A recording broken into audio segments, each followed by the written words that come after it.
Hi there, Donovan Fondre here again with your JumpStart recipe.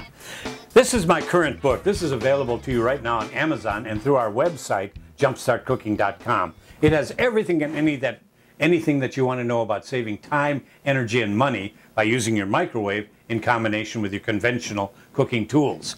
The recipe we're going to do today is ginger chicken, one of my favorite Chinese recipes ever. It was in my first cookbook, I Got More Time for Lovin' Since I Got My Microwave Oven. Isn't that a cute, sweet old man? Yes, that's me. Okay, this recipe is in all of my cookbooks because it's so easy, so good, and so unusual that folks who are not familiar with it just love it. What we have to do is loosen the skin on a chicken. So take a spatula or a chopstick, a Chinese recipe uses a chopstick, and run it underneath the skin of the chicken. You can use your hand if you want, just anything at all that is a blunt end so it won't puncture the skin. Now this is a 3.5-pound bird. I would like a smaller one, but these days it's hard to find those small chickens. You know why? Because they make more money by selling you a bigger, fatter chicken, and that's okay because it'll work. This recipe is almost foolproof. Tuck the wings behind the shoulders just to keep it in place, and now we're going to put the marinade, the flavor, underneath the skin. If you rub it on top of the skin, then what you have is very flavorful skin, but the flesh is kind of très ordinaire. So what we do is mix together soy sauce. You can put a little sherry in there if you like. I put in here about 1/2 cup of soy sauce. And then we want some fresh ginger. Now what I do, I freeze my ginger because then it's always fresh when I need it. And we have this wonderful tool, the grater shredder, that does such a wonderful job on frozen ginger. You'll see it just pouring out of there. And I don't have to scrape it or chop it or do anything.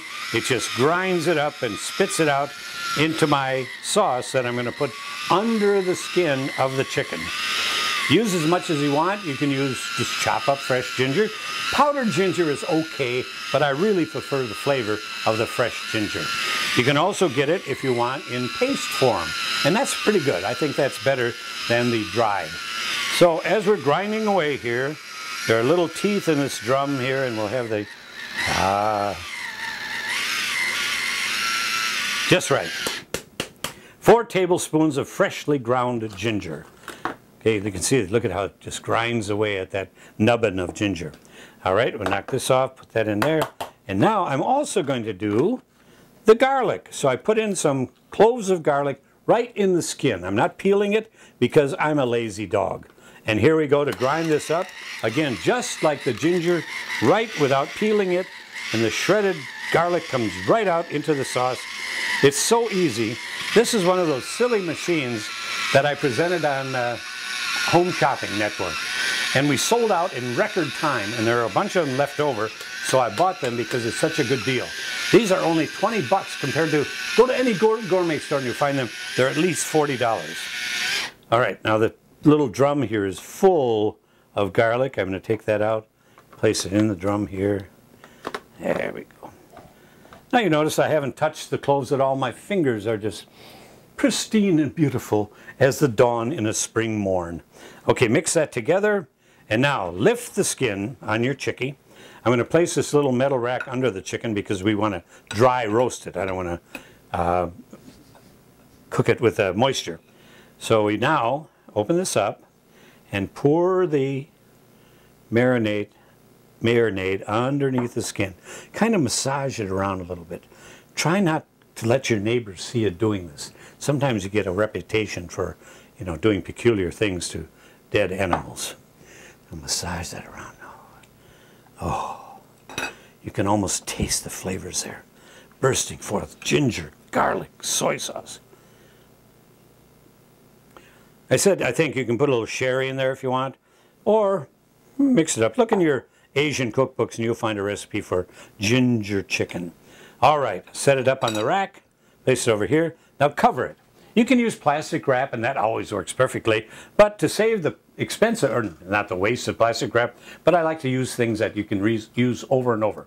So I'm going to cover this with the bowl. It fits, oh, perfect thing.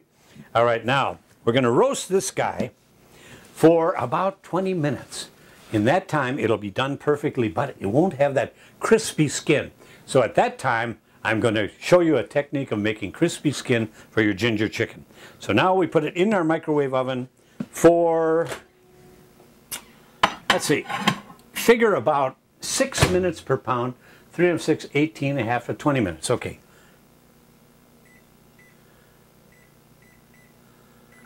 And after that period of time, we'll be back to show you how to brown and crisp the skin of a beautiful, magnificent ginger chicken. It's ginger chicken time! Now remember, even though the microwave is cool, the dishes can be warm and really devilishly hot. So be careful when you remove them because they kind of fake you out. And now let's take a look at this ginger chicken. Moist. Ah, great. Now I want to take this out and I want to brown it up, okay? So what I could do is to put it either in my conventional oven or in my toaster oven, or as we're going to do it tonight, the most efficient way to brown it up, and that is with le torche. So just use a propane torch and put it across your bird or your roast or whatever. Works better if you dry it off a little bit.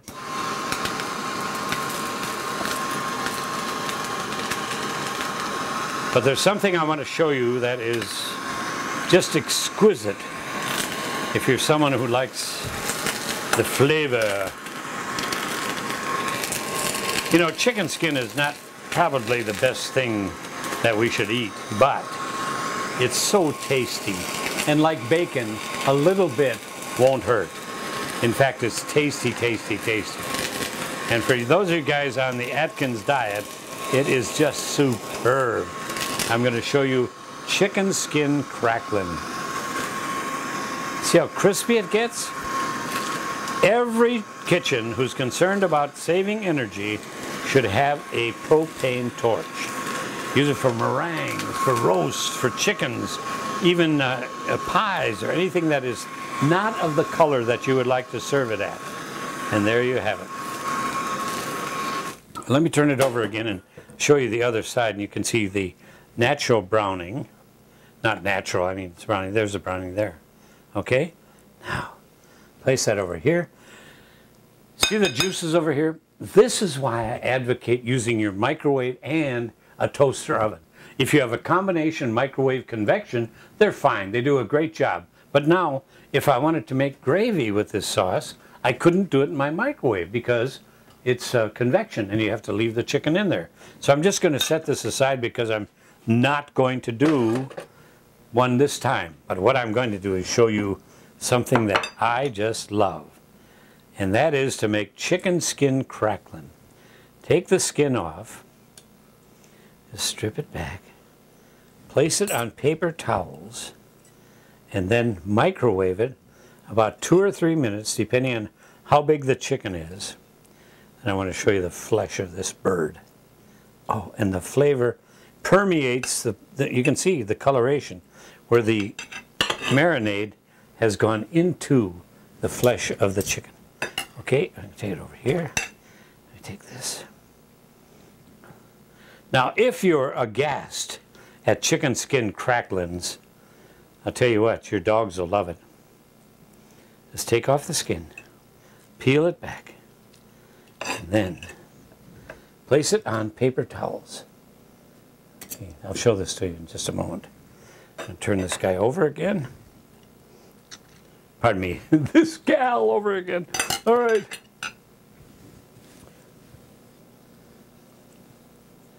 Here is the chicken skin. I put it here. And double layer of towels in the microwave for, oh, let's give it 2 minutes, 30 seconds while I take to my chicken. All right. Looky here, folks. Oh. Juicy, moist, succulent white meat. You'll never have more moist white meat than if you cook it in your microwave oven. And all these advertisements that you see for things like, oh, convection ovens that cook beautifully done and moist and juicy. And then they always knock the microwave as saying, not dried out like microwave. Oh, there's no hot air in a microwave, so it cooks moist and juicy every time. And you use the legs, the thighs, the back. The whole thing is just beautiful. Let's cut this away. My favorite are thighs and legs, so I want to give you some of that.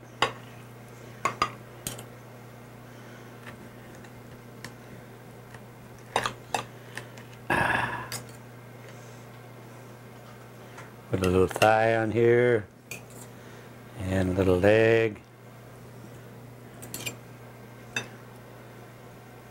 You won't believe it, folks. You just have to do it, because a microwave chicken, incomparable. Roast it and then either put it in your conventional oven for 10-15 minutes, toaster oven 10-15 minutes, or you can just do the glazing with a torch to get that done. But now I want to show you the chicken skin crackling. I really like that. I serve them at parties. If you're having a casserole or something that needs crumbled bacon or something over the top, use the chicken skin crackling. They're as tasty, they're crunchy, they're delicious, and you just can't beat them. And they're a lot less expensive than those other things that you may buy. All right, let me take a look at you and see how you're doing. And then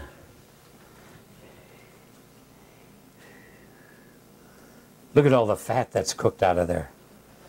Crispy, crunchy, delicious chicken skin cracklings. Boy, you break one of those off and chew it up. Oh, with a little adult beverage. Oh, now you're talking. That's how to do the best roasted chicken, in this case, a ginger roasted chicken, you can ever do. I'm Donovan Fondre. Enjoy, and look at our website. And if you see any products that you like, let me know. Write to me and tell me, you know, that didn't look that good, or it looked really good. I really appreciate it. Bye.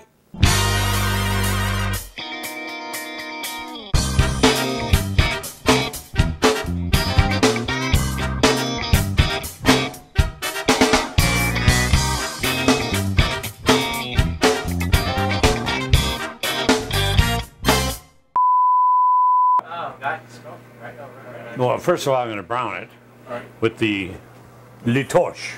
Le Torche? Yes. You can place it in the oven or the toaster oven or on the barbecue grill, but tonight we are going to use the torch. Okay?